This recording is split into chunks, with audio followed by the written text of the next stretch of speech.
मीरान की बात करें, शर्जील की बात करें, तो गुनाह क्या। मैंने एक 14 तारीख को उमर ने रंजीत गुहा की ऑबिचुअरी लिखी थी, 14 मई को। मैं उसके एक अंश को पढ़ना चाहता हूं। The present times are different and far less hopeful. But even in our times of rising authoritarianism and majoritarianism, when power seems to have turned the world upside down and inverted meanings of words and hollowed out languages, we'll do well to critically engage with Guha. This comes from Umar Khalid, sitting in jail, 1000 days.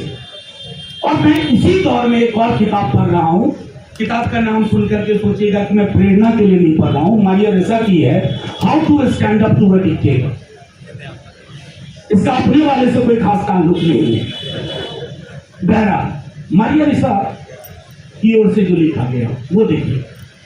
Quite in sync with Umar Khalid's language, and both of them don't know each other as far as I know. Democracy is fragile.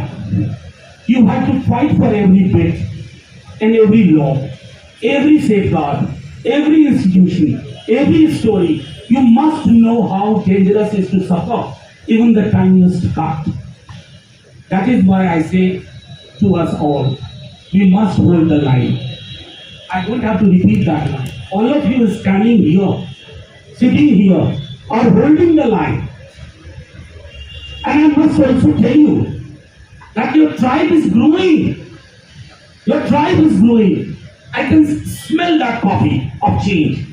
I can see that in the air. This is happening. And this is not happening because of us, Prabhat ji, or Ilyas Sahab, Gurmeher, or Shahrukh. This is happening because you heard the lines that things should be better. This 100, maybe next year when we meet this time, Umar would be here. Maybe we'll sit for some other cause. लेकिन हम यहाँ होंगे, हम यहाँ इसलिए होंगे। और मैं जब कह रहा हूँ कि अगले साल, तो मेरा इस चुनाव से कोई ताल्लुक नहीं।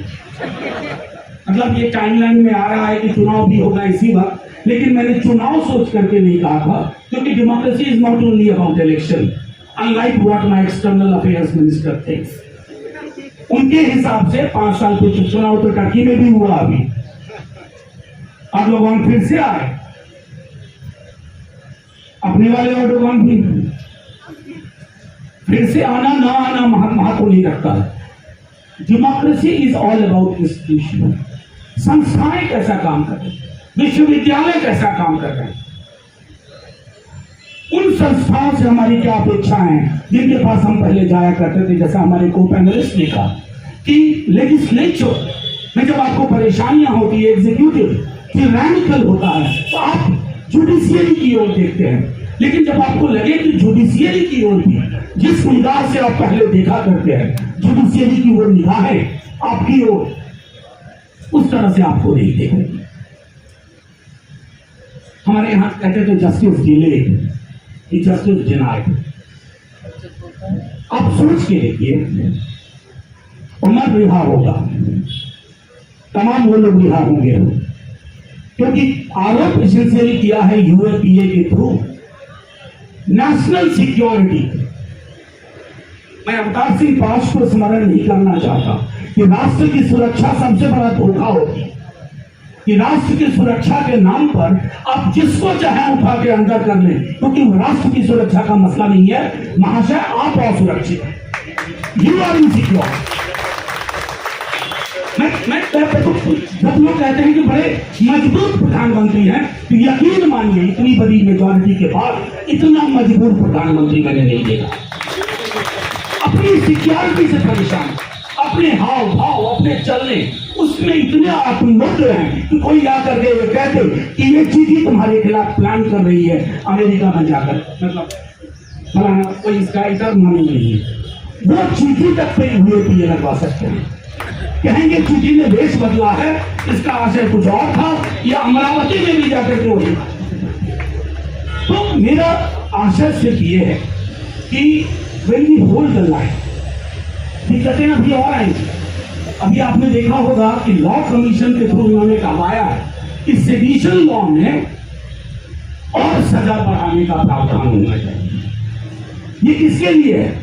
जो आर्थिक मुकदमे में ना फंसे, ऐसे एक्टिविस्ट, ऐसे पॉलिटिशियन जिन पर पैसे का कोई धोखाधड़ी का आरोप न लगे, उनको इसमें धकेल दो।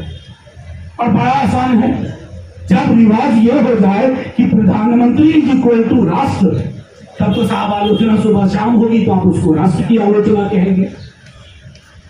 तो इस तरह की दिक्कतें अभी आएंगी, लेकिन आप ये जान लीजिए, हम सब ये जान लें, मैं अक्सर ये कहता हूं बड़े हल्के में, घर में जब दवाई कोई होती है ना, बीच बीच में उसका एक्सपायरी डेट चेक करते हैं।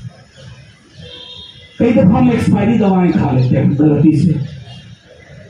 इस दौर का भी एक्सपायरी डेट आ चुका है, ये जाएंगे, क्योंकि कोई भी सत्ता, कोई भी व्यक्ति, कोई भी विचारधारा अमृत पी के नहीं आई, और वैसी विचारधारा जिसका आम इंसान के जिंदगी के सरोकारों से कोई ताल्लुक ना हो, वो मैं समझता हूं वो उस विचारधारा के लिए कोई जगह नहीं है।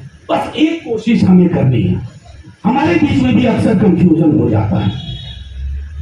मैंने कल देखा, कुछ लोग वेल मीनिंग लोग होंगे, उम्र के लिए हो रहा, फलाने के लिए क्यों नहीं हो रहा, इसलिए मैंने शुरू नहीं कहा।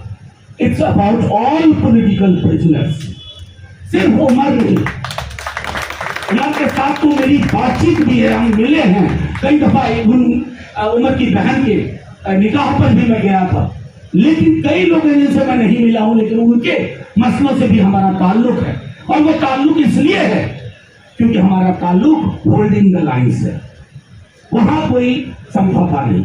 तो ये 1000 दिन कैद के हैं, 1000 दिन रेजिस्टेंस के भी हैं, 1000 दिन होप के भी हैं। और ये होप डिस्पेयर के खिलाफ है। ये होप उस वक्त में है जिस वक्त मुझे नहीं पता कि यहां बोली गई मेरी बात शाम में किस चैनल पर कैसे चलाई जा रही होगी। इसलिए मैं आजकल आता हूं, सबसे पहले आप लोगों को प्रणाम करता हूं। आप लोग नहीं हैं, मैं जानता हूं, वो वाले कुछ अलग तरह के ही होते हैं जो एक लाइन ढूंढ करके शाम को मेरा बैनर लगवा देंगे।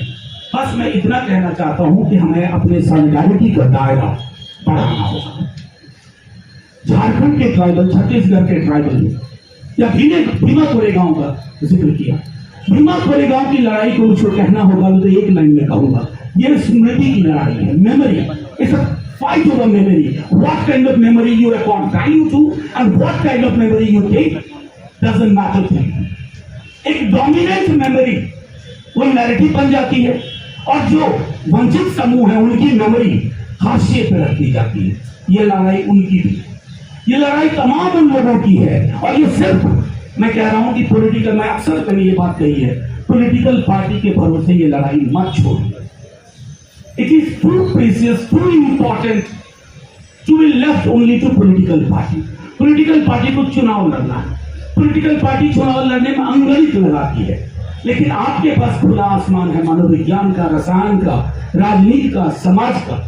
आप उस रसायन, उस मनोविज्ञान पे काम करिए और बारहा इस रेसिस्टेंस को खत्म मत होने दीजिए। आई थिंक अगर उम्र तक उड़ती उड़ती भी खबर पहुंची होगी ना, तो उसको अपनी रिहाई से ज्यादा इस बात की खुशी होगी कि सिविल लिबर्टीज के मसले पे, ह्यूमन राइट के मसले पे, लोकतंत्र में असहमति का क्या बुलंद तेवर हो, उसके मसले पे एक गर्मी की दोपहरी में अगर इतने सारे लोग आए कि रूम बदलना पड़ा, तो शायद मैं समझता हूं उसको तत्काल रिहाई से ज्यादा उस बात की खुशी होगी। शुक्रिया, शुक्रिया साथियों, आप सबका पुनः बहुत बहुत धन्यवाद।